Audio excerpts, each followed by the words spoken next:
মুআজ্জাজ সম্মানিত মুসল্লিয়ান ইকরাম, আল্লাহ রাব্বুল আলামিনের দরবারে লাখো কোটি শুকরিয়া আদায় করছি যে মহান আল্লাহ সুবহানাহু ওয়া তাআলা আমাদেরকে রজব মাসের তৃতীয় জুমা, আজকে রজব মাসের 16 তারিখ, মাঘ মাসের 3 তারিখ, আমাদেরকে তৃতীয় জুমায় উপস্থিত হওয়ার যে আল্লাহ তৌফিক দান করেছেন, সেই মহান রব্বুল আলামিনের দরবারে শুকরিয়া তান পড়ছি আলহামদুলিল্লাহ। রাসূলের উপর সংক্ষিপ্ত দরুদ ও সালাম পড়ছি সাল্লাল্লাহু আলাইহি ওয়াসাল্লাম। সেই সাথে দোয়া করছি আল্লাহর জমিন আল্লাহর দিনকে প্রতিষ্ঠিত করার জন্য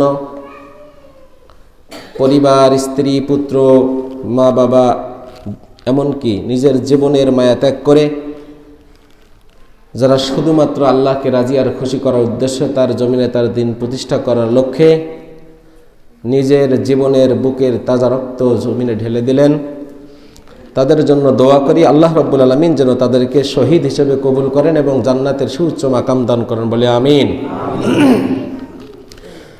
সেই সাথে জুলাই আগস্টের বিপ্লব যে লক্ষ্য নিয়ে আমাদের আপামর জনতা, ছাত্র, শিক্ষার্থী যারাই জীবন দিয়েছেন, আল্লাহ রাব্বুল আলামিন তেনাদেরকেও যেন তাদের মধ্যে যারা ইমানদার, যারা পরিমাণ ইমান ছিল, তাদেরকে আল্লাহ তাআলা শহীদ হিসেবে কবুল করুন আমিন। সম্মানিত উপস্থিতি, আমি গত জুমায় মিরাজের একেবারে সংক্ষিপ্ত কিছু রূপ তুলে ধরছিলাম।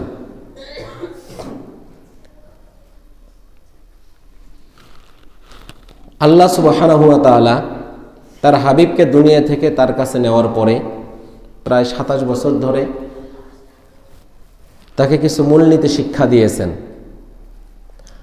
সেই মূলনীতিগুলো নিয়ে আমরা কিছু আলোচনা করার চেষ্টা করব ইনশাআল্লাহ, মা তাওফীকি ইল্লা বিল্লাহ। মক্কা থেকে মদিনায় যাওয়ার আগ মুহূর্তে এবং মদিনায় গিয়ে আল্লাহর নবী কিভাবে রাষ্ট্রকে সাজাবেন, সার্বভৌমত্ব কিভাবে সাজাবেন এবং ইসলাম ও নৈতিক শিক্ষা, অর্থনৈতিক ব্যবস্থা কেমন হবে, রাজনৈতিক অবস্থা কেমন হবে, রাষ্ট্রের অবকাঠামো কেমন হবে, এই সব কিছু বিষয় নিয়ে আল্লাহ সুবহানাহু ওয়া তাআলা তার হাবিবকে 14টি মূলনীতি শিক্ষা দিয়েছেন। বলেন সুবহানাল্লাহ। কয়টি মূলনীতি ভাই? 14টি। তার 1 নম্বরে আল্লাহ তাআলা বলতেছেন, ওয়া কাদা রাব্বুকা আল্লা তা'বুদু ইল্লা ইয়্যাহ। তোমার রব ফয়সালা করে দিয়েছেন, রায় দিয়ে দিয়েছেন যে তোমরা আর কারোর ইবাদত করো না, ইবাদত যদি করতেই হয় কেবলমাত্র একমাত্র কার ইবাদত করতে হবে? আল্লাহর। আল্লাহ ছাড়া আর কারো ইবাদত করা যাবে না। আর কারো গোলামি করা যাবে? দাসত্ব করা যাবে? আনুগত্য করা যাবে? আল্লাহ এবং তার রাসূল আর আমিরের বিষয় যেগুলো আছে এগুলো পরের বিষয়। সম্মানিত হাজিরিন, তাহলে আল্লাহ তাআলা ফয়সালা করে দিয়েছেন। এই ফয়সালাটা কোথায় করে দিয়েছেন? আরশে আজিমে নিয়ে গিয়ে, যে তোমরা আল্লাহ ব্যতীত আর কারো ইবাদত করবে না। কেননা আলা লাহুল খালকু ওয়াল আমর, সৃষ্টি যার, আইন চলবে কার? কথা আপনারা বুঝলে একটু উত্তর দেবেন। অনেকেই মাথা নিচু করছেন, ভাই মাথাগুলো একটু ভাসান। আজকে আমাদের এ দুরবস্থা কেন? আমাদের এই এত আলোচনা, মসজিদের খুতবা, মাহফিল, মোবাইলের ওয়াজ, এরপরে বিভিন্ন জায়গায় বিভিন্নভাবে আলোচনা হচ্ছে। এত আলোচনা, কোরআন হাদিস থেকে এত আলোচনা হয়, মানুষের পরিবর্তন কেন হয় না জানেন? তার 1 নম্বর কারণ হলো আমরা যা শুনি শুধুমাত্র সাময়িক সময়, যতক্ষণ শুনি ততক্ষণ মনে রাখি, এরপরে সব ভুলে যাই। সামি'না ওয়া আসাইনা। মুসা আলাইহিস সালাতু ওয়াস সালামের উম্মতরা শুনতো এক কান দিয়ে, বের করে দিত আর এক কান দিয়ে। শুনতো কিন্তু মানতো না, মনে রাখতো না। ঠিক সেই অবস্থা আমাদের হয়ে গেছে। আমরা শুনি, তাকবীর দেই, হাত তুলি, অনেক গরম হয়ে যায়, অনেক কিছু করি আমরা এখানেই। এইখান থেকে বের হলেই আগে যে অবস্থানে ছিলাম আমি সেই অবস্থানে ফিরে যাই, আমার কোনো পরিবর্তন হয় না। এই লক্ষণটা কিন্তু ভালো লক্ষণ নয়, মনে রাখতে হবে আমাদের। তাহলে আল্লাহ রাব্বুল আলামিন ফয়সালা করে দিয়েছেন ইবাদত একমাত্র হবে কার? এটা কি এক জায়গায় না সব জায়গায়? সব জায়গায় বলতে আপনারা কোন কোন জায়গা বোঝেন? সব জায়গা বলতে আমরা বুঝি ব্যক্তিগত জীবন, পরিবার জীবন, মসজিদে, মাদ্রাসায়, মাহফিলে, ঠিক কিনা? এটা আমরা বুঝি তো, তাই না? কিন্তু এটা কি সব জায়গা হয়ে গেছে? পৃথিবীতে আর কোনো জায়গা নেই? পৃথিবীতে আর কি জায়গা আছে? রান্নাঘর থেকে শুরু করে পার্লামেন্ট পর্যন্ত, আপনার অফিস আদালত, ক্ষেত খামার, কল কারখানা, ব্যবসা বাণিজ্য, শিক্ষা ক্ষেত্র, যত জায়গা আছে না, যত জায়গা থাকুক না কেন, প্রত্যেকটি জায়গায় আইন চলবে কার? দাসত্ব হবে কার? ইবাদত হবে কার? এটাকে আমরা মানতে রাজি আছি? যদি থাকি তাহলে ব্যক্তিগত জীবনে যেমন স্বচ্ছতা নিয়ে আসবো, ইসলামের পরিপূর্ণ বিধানগুলো মেনে নেওয়ার চেষ্টা করব, তেমনি ভাবেই পরিবারকে সাজাতে হবে। ব্যবসা বাণিজ্যের ক্ষেত্রে গিয়ে আপনাকে মানতে হবে ওজনে কম দেওয়া যাবে না, খাদ্যে ভেজাল দেওয়া যাবে না, দুর্নীতি করা যাবে না, কালো জিনিসের কালো কারবারি করা যাবে না, অবৈধ জিনিস বেচা কিনা করা যাবে না। এরপরে লুটপাট, চুরির মাল ক্রয় বিক্রয় করা যাবে না, ডাকাতির মাল ক্রয় বিক্রয় করা যাবে না। এগুলো ব্যবসার জীবনে যদি আপনি মানতে যান, অবশ্যই আপনাকে মানতে হবে। আর যদি আপনি শোনার পরে এগুলো না মানেন, তাহলে আপনি দাসত্ব ইবাদত করবেন শয়তানের, আর শয়তান আপনাকে জাহান্নামে নিয়ে যাবে। কথা কি বুঝতে পারছেন ভাই? কথা কি আমার বোঝা যায়? একটু হানা উত্তর দেন না, যে বাইরে লাইটটা দেন। তাহলে ইবাদত হবে সব জায়গায়। কেউ যদি মনে করে, এখন যেমন অনেকে বলেই ফেলছে, আপনারা দেখবেন, আমি নাম দেব না, মুসলমান, তিনি একটা দলের মহাসচিব, তিনি বলছেন আমাদের সঙ্গে শরীয়ত এর আইন কানুনের কোনো সম্পর্ক নেই, বলেন নাউজুবিল্লাহ। এবং তিনি বলেছেন কোরআনের সাথে রাজনীতির কোনো সম্পর্ক নেই, বলেন না নাউজুবিল্লাহ। সরাসরি কোরআনের মধ্যে 918টি আয়াত, 918টি আয়াত শুধুমাত্র রাজনৈতিক কেন্দ্রিক আল্লাহ নাজিল করেছেন, বলেন সুবহানাল্লাহ। কয়টা আয়াত? 918টি আয়াত। সম্মানিত হাজিরিন, এজন্য কেউ যদি চিন্তা করে যে আমি সব জায়গায় আল্লাহকে মানব, রাজনীতির জায়গায় আল্লাহকে মানব না, সে মানুষ হতে পারে? সে মানুষই হতে পারে না, মানুষের কাতারেও সে পড়তে পারে না। সে মানুষ হবে কেমন মানুষ? আবু জেহেল, উতবা, সাইবা, ফেরাউন, নমরুদের মতো মানুষ সে পৃথিবীতে বসবাস করবে, ঠিক কিনা? আল্লাহ রাব্বুল আলামিন বলতেছেন, তোমার রব ফয়সালা করে দিয়েছেন কারো ইবাদত পৃথিবীতে করা যাবে না। ইবাদত যদি করতে হয় একমাত্র আমি আল্লাহর ইবাদত করতে হবে। আর আমি আল্লাহর ইবাদত যদি তোমাদের ভালো না লাগে, আমি রব্বুল আলামিনের আইন ও কানুন যদি তোমাদের ভালো না লাগে, আল্লাহ তাআলা সূরা রহমানে ডাক দিয়ে বলতেছেন, ইয়া মা'শারাল জিন্নি ওয়াল ইনসি ইন ইসতাতা'তুম আন তানফুযু মিন আকতারিস সামাওয়াতি ওয়াল আরদি ফানফুযু লা তানফুযুনা ইল্লা বিসুলতান। আল্লাহ রাব্বুল আলামিন ডাক দিয়ে বলতে, ও জিন আর মানুষেরা শোনো, আমি রব্বুল আলামিনের আইন ও কানুন বিধান যদি তোমাদের ভালো না লাগে, সামাওয়াতি ওয়াল আরদ, আসমানের নিচ থেকে জমিনের উপর থেকে তোমরা বের হয়ে যাও। আচ্ছা বলেন তো দেখি, এই পৃথিবীর নামক এই গ্রহ থেকে, আসমানের নিচ থেকে জমিনের উপর থেকে আমি যদি মঙ্গল গ্রহে চলে যাই, ওই মঙ্গল গ্রহটা কার? বলেন না যে কার? সেইখানে গেলাম। বুধ গ্রহে যদি চলে যায়, সেই গ্রহটা কার? চন্দ্রে যদি চলে যায়, সেইটা কার? তার মানে আল্লাহ রাব্বুল আলামিন যেটা বোঝাতে চাইতেছেন, জিন আর মানুষেরা শুনে রাখো, ইচ্ছাই হোক অনিচ্ছাই হোক, পছন্দ হোক অপছন্দ হোক, বুঝে আসুক আর না আসুক, তোমাকে অবশ্যই আমি রব্বুল আলামিনের গোলামি তোমাকে মেনে নিতে হবে, আমার দাসত্ব তোমাকে মেনে নিতে হবে। আর যদি মেনে না নাও তাহলে আমি রব্বুল আলামিনের সৃষ্টির মধ্য থেকে আসমান জমিনের মাঝখান থেকে তুমি বের হয়ে যাও। বলেন তো, আসমানের নিচ থেকে জমিনের উপর থেকে বের হয়ে যাওয়ার জায়গা আমার আছে ভাই? যদি আমার যাওয়ার জায়গা না থাকে তাহলে অবশ্যই আমাকে মেনে নিতে হবে। আর যদি আমি মেনে না নেই তাহলে আমি মুসলমানের কাতারে থাকতে পারবো না, মানুষের কাতারে থাকতে পারবো না, আমি শয়তানের কাতারে পড়ে যাব। কথা কি ক্লিয়ার? এরপরে আল্লাহ রাব্বুল আলামিন বলতেছেন ওয়াবিল ওয়ালিদাইনি ইহসানা। 2 নম্বরের মূলনীতি শিক্ষা দিচ্ছেন আল্লাহ, যে তোমরা তোমাদের পিতামাতার সাথে সৎ ব্যবহার করবে, ভালো ব্যবহার করবে, ভালো আচরণ তাদের সঙ্গে করবে। এর কারণটা হলো, পিতামাতা যদি ভালো হয়, তাদের সাথে যদি ভালো সৎ ব্যবহার করা যায়, সুশিক্ষা শিক্ষিত যদি আমরা হতে পারি, তাহলে সমাজ থেকে সমস্ত প্রকার খারাপ অশ্লীল বেহায়াপনা দুর্নীতি সব কিছু সমাজ থেকে মূলোৎপাটন হয়ে যাবে। কথা বলেন ঠিক কিনা? কেমন করে সৎ ব্যবহার করবেন? ইম্মা ইয়াবলুগান্না ইনদাকাল কিবারা আহাদুহুমা আও কিলাহুমা। তোমাদের কাছে যদি তোমার জীবিত অবস্থায় একজন অথবা 2 জনকেই তোমার পেয়ে যাও, তাদের সঙ্গে এমন করে ব্যবহার করো, এমন দুর্ব্যবহার করো না, ফালা তাকুল্লাহুমা, তাদেরকে ধমকের সুরে কথা বলো না, উফফিন ওয়ালা তানহারুহুমা, ধমক দেওয়া দূরের কথা, তারা যেন তোমার আচরণ থেকে উফ শব্দটা পর্যন্ত না করে, এমন ভাবে তাদের সঙ্গে তোমরা কথা বলো। অকুল্লাহুমা কওলান কারীমা, ধমকের সুরে কথা বলিও না, বরং মর্যাদা ভালোবাসার সুরে তাদের সঙ্গে কথা বলো।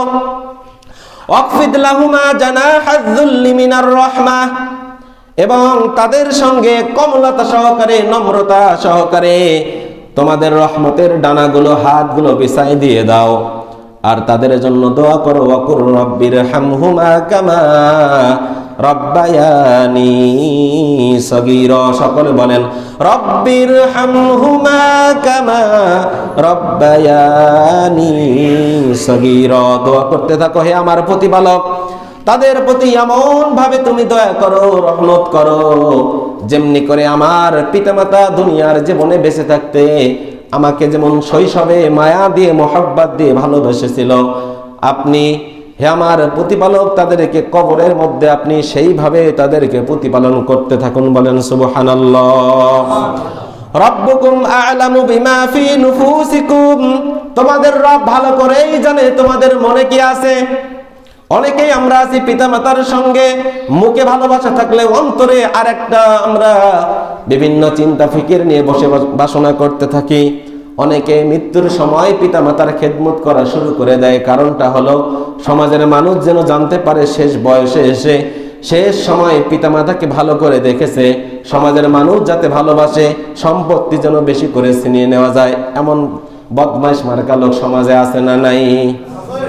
সারা জীবন কথা বলে না, মৃত্যুর সময় ঘনে আসছে, এখন খাবে না, আপেল কমলা খাইতে পারে না, আপেল কমলা নিয়ে প্রতিদিন বাজার থেকে আপেল কমলা নিয়ে আসে মা বাবা তার খাইতে পারে না, করে কি সেগুলো এখন নিজের সন্তান স্ত্রী সবাই মিলে বসে বসে খায়। ঠিক কি না? সম্মানিত হাজিরিন, ইন তাকুনু সলিহিনা ফাইন্নাহু কানা লিল আওয়াবিনা গফুরা, তাহলে তিনি এমন লোকদের প্রতি ক্ষমাশীল হবেন যিনি নিজের ভুলের ব্যাপারে সতর্ক হয়ে বন্দেগীতে অবলম্বন করার দিকে ফিরে আসে। বলেন সুবহানাল্লাহ।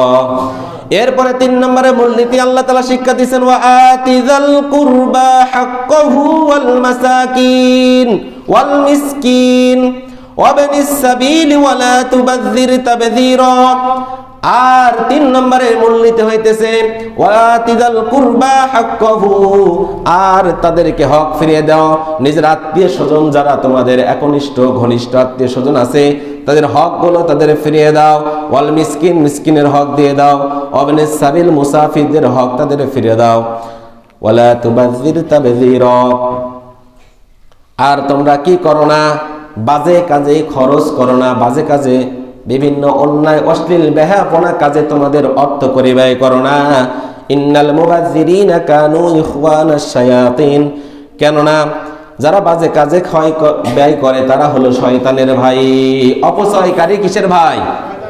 জোরে বলেন না, অপচয়কারী কিসের ভাই? শয়তানের ভাই। 4 নম্বর হলো বাজে কাজ, অন্যায় কাজ, অপচয়, এই ধরনের কাজ কি করা যাবে না, এগুলো হলো শয়তানের ভাই।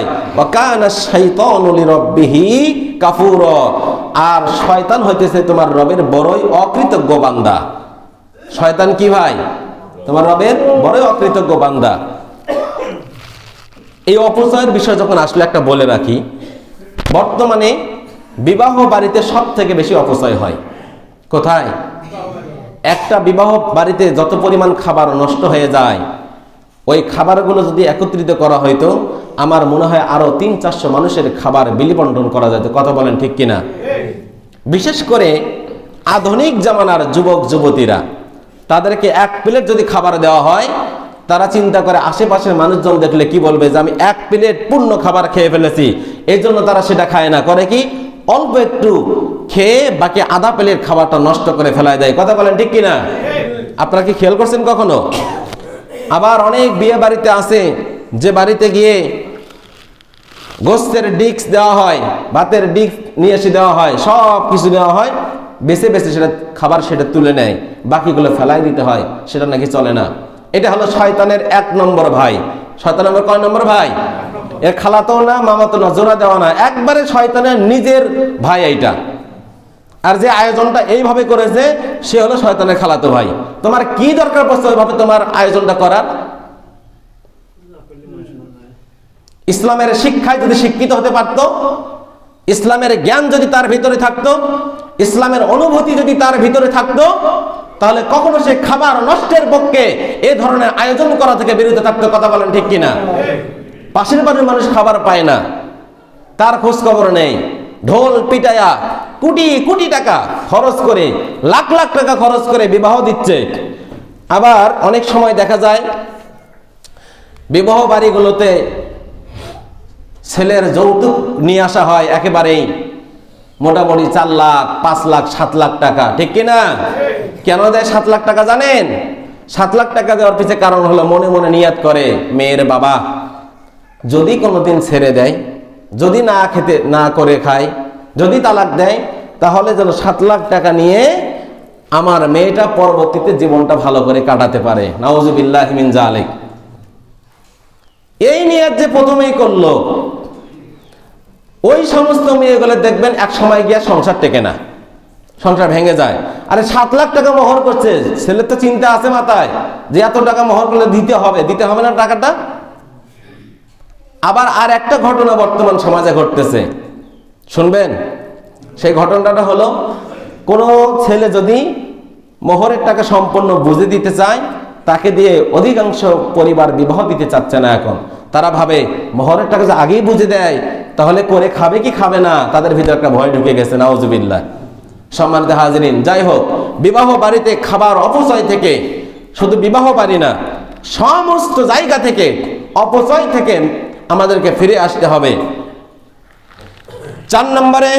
5 নম্বরে আল্লাহ বলতেছেন, ওয়া ইম্মা তু'রিদান্না আনহুম ইবতিগা'a রাহমাতিম মির রাব্বিকা তারজুহা ফাকুল লাহুম কাওলাম মাইসুরা।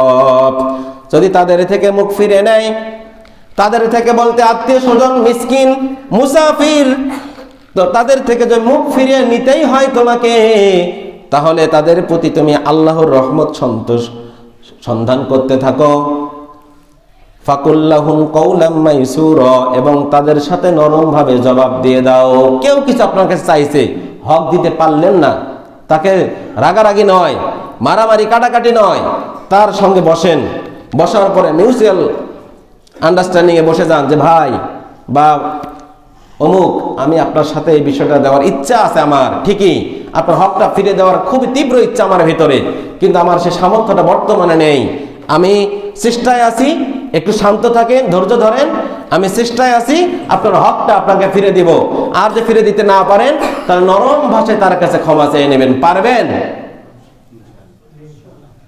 আমি কি কোনো কবরের পাশে কথা বললাম ভাই? মানে আমাদের দ্বারাই কারো হক আমার কাছে নাই? যদি এখন বলা হয় বোনের হক গুলো কার কার কাছে আছে, আমার তো মনে হয় এখন 100 হাত উঠে যাবে। বোনের হক এখনো ফিরে দেওয়া হয়নি।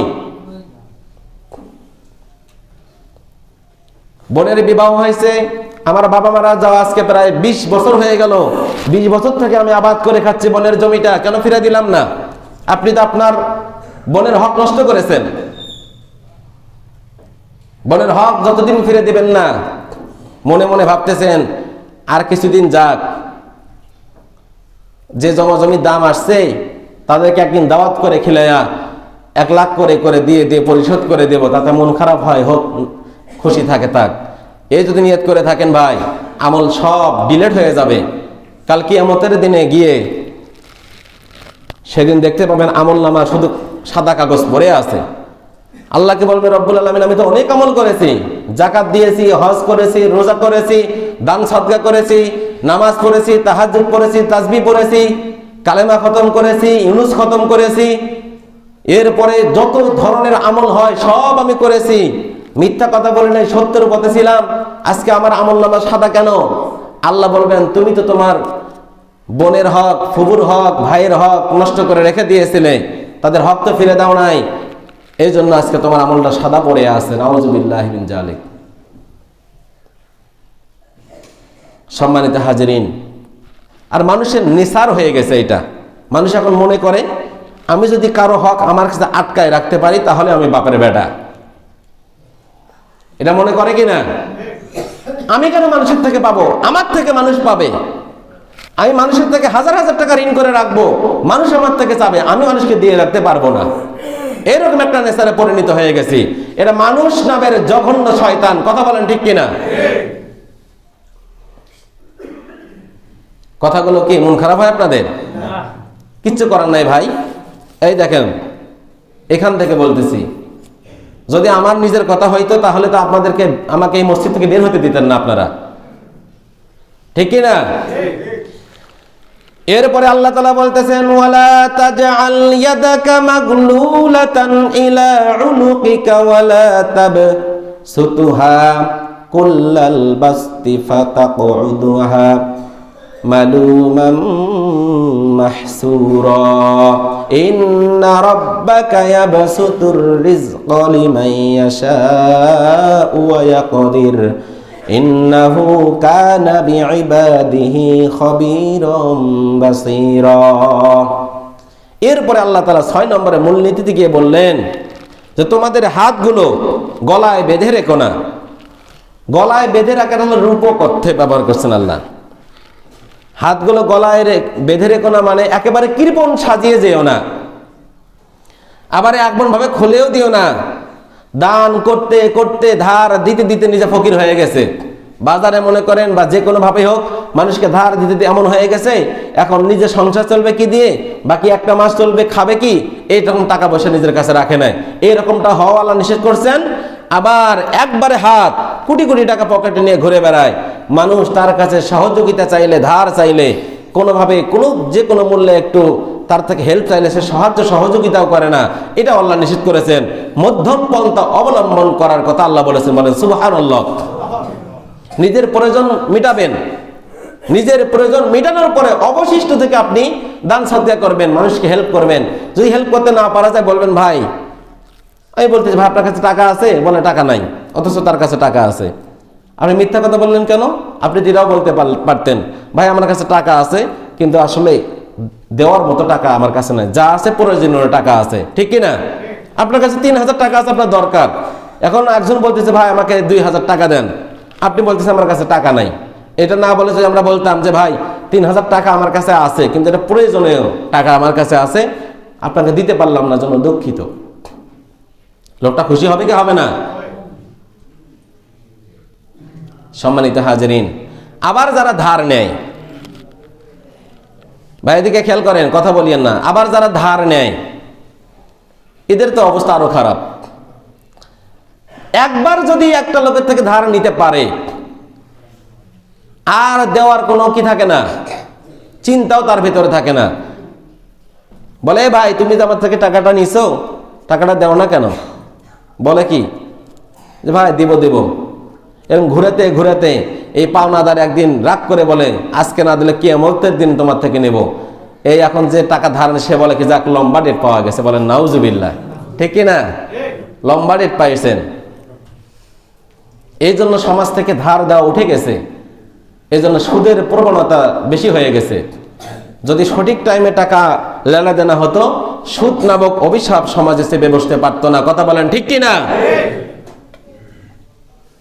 সম্মানিত হাজরিন, আমরা এইটা হাত বেঁধেও রাখবো না, হাত খোলাও রাখবো না। কেননা রিজিকের মালিক কে? আল্লাহ। যাকে চান রিজিক দিয়ে প্রশস্ত করে দিতে পারেন, পারেন কি পারেন না? আবার যাকে চান তার রিজিক কেড়ে নিয়ে তাকে সংকুচিত করে দিতে পারেন, ঠিক কি না?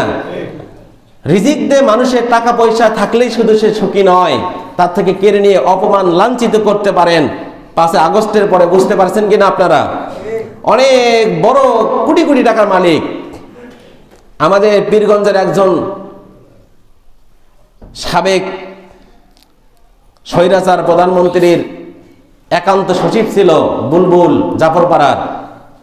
তার উপরে নিষেধাজ্ঞা এসে গেছে, দেশ ছাড়তে পারবে না। 15,000 কোটি টাকার দুদকের মামলা হয়ে গেছে, বলেন নাউজুবিল্লাহ। কত কোটি টাকা? 15,000 কোটি টাকা দুদকে মামলা হয়ে গেছে, দেশ ত্যাগ করতে পারবে না। তাহলে টাকায় সম্মান আছে? টাকায় কি তাদের সুখ শান্তি আছে? কারণ তারা যদি অবৈধ পথে টাকা পয়সা যদি আত্মসাৎ করে ব্যাংক ব্যালেন্স না করত, তাহলে তাদের পুরো একটা সংসদ ভেঙ্গে চুরমার হয়ে দেশ থেকে একবারে ইঁদুরের গর্ত থেকে লুকাতে লাগতো না। কথা বলেন ঠিক কিনা? সম্মানিত হাজরিন, তবুও মনে রাখবেন, আমরা অনেকেই বলতেছে আলেমরা নাকি ধর্ম ব্যবসায়ী। এই মসজিদে ইমামতির বয়স চলছে 1 বছর। 1 বছর ধরে আপনাদেরকে নামাজের দাওয়াত দেওয়া হয় কি হয় না বলেন? উত্তর দিলেন না। নামাজের দাওয়াত দেওয়া হয় না? 1 বছর ধরে কোরআন শিক্ষা করার কথা বলা হচ্ছে কিনা? 1 বছর ধরে নিজের জীবনের পরিবর্তনের দিকে আমরা আহ্বান করছি কিনা? আমরা কি শুধুমাত্র নির্বাচনের আগে টুপি মাথায় দেই? নির্বাচনের আগে তসবিহ হাতে নেই? নির্বাচনের আগে পাঞ্জাবি পড়া শুরু করি? নির্বাচনের আগে একে আসরের নামাজ 5 বার আমরা পড়ছি কখনো? তারাই কিন্তু ধর্ম ব্যবসা করে এবং আমাদেরকে তারা ধর্ম ব্যবসায়ী নামে গালি দেয়। কথা বলেন ঠিক কিনা? চাঁদাবাজি 16 বছর ছিল। 16 বছরের প্রতিটি মানুষ ইঁদুরের গর্তে লুকিয়ে আছে। তারা মাথা চারা দিয়ে উঠতেছে না, সাহসও পাচ্ছে না। কিন্তু বর্তমানে কি দেশে চাঁদাবাজি বন্ধ আছে? দুর্নীতি বন্ধ আছে? লুটপাট বন্ধ আছে? নাই। বরং এমন ইতিহাস তারা গড়ে রেখেছেন যে মানুষের